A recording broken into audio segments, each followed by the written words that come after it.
Welcome back to Morgan's video blog with writing tips from the pros and, of course, my own writerly musings. Today I'm here with Writing the Alien, a RavenCon 2022 panel. In April of 2022, I finally made it to what had originally been on my schedule as RavenCon 2020. While some panels are good because of what they say, some are great because of the inspiration they give you. This this was a great panel. The description for the titular panel was as follows. The challenge of writing an intelligence unlike our own lies at the heart of much of our best science fiction. How does an author tackle this difficult task?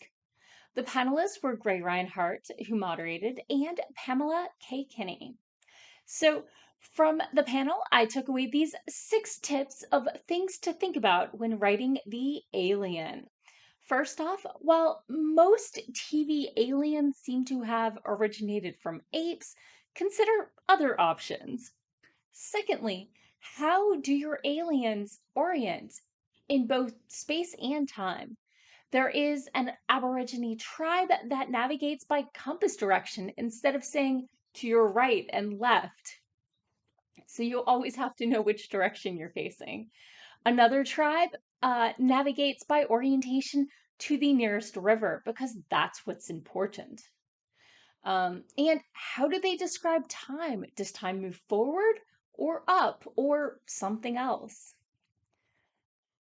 The third thing to think about is remember that their goals and obstacles will be different. Fourth, think about which of their senses is strongest and lead their descriptions from that point. Fifth, if you've got AI communicates so much faster than humans. They can send so much information in milliseconds, even smaller than that. And tip number 6, do you want your humans to lose some of their humanity as they come to understand the aliens? Vice versa, or neither? So, things that people have tried that didn't really work for the panelists, including complex communication by pheromone. They found that very hard to believe. While scent can enrich one's information, it's not a great primary source. And secondly, there was a mention of a story in which the aliens made up new words every time they spoke. And not just on the page, every time they spoke, they made up new sounds to communicate ideas, even if it was the same idea they'd already communicated.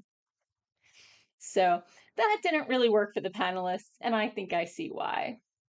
Another thing that we mentioned during the panel were a lot of story recommendations.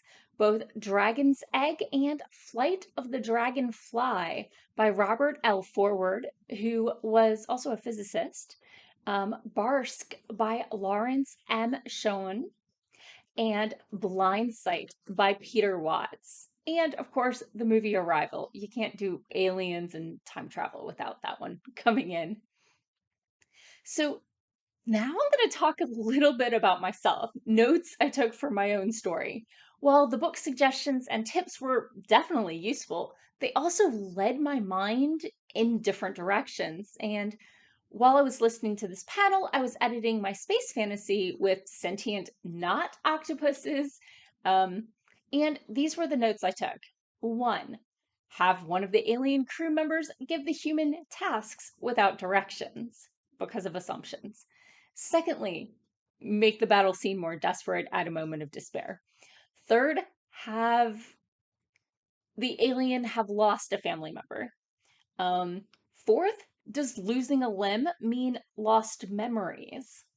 Fifth, what natural color are my aliens? Because they shift color for communication and camouflage, but I think they have a natural color when they're not communicating or actively communicating.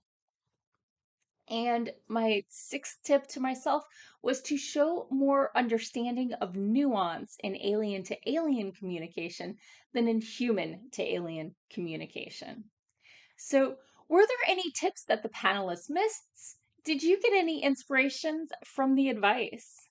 Let me know in the comments below. As always, thank you for watching and tune in again next week for more writing tips and writerly musings. Bye bye.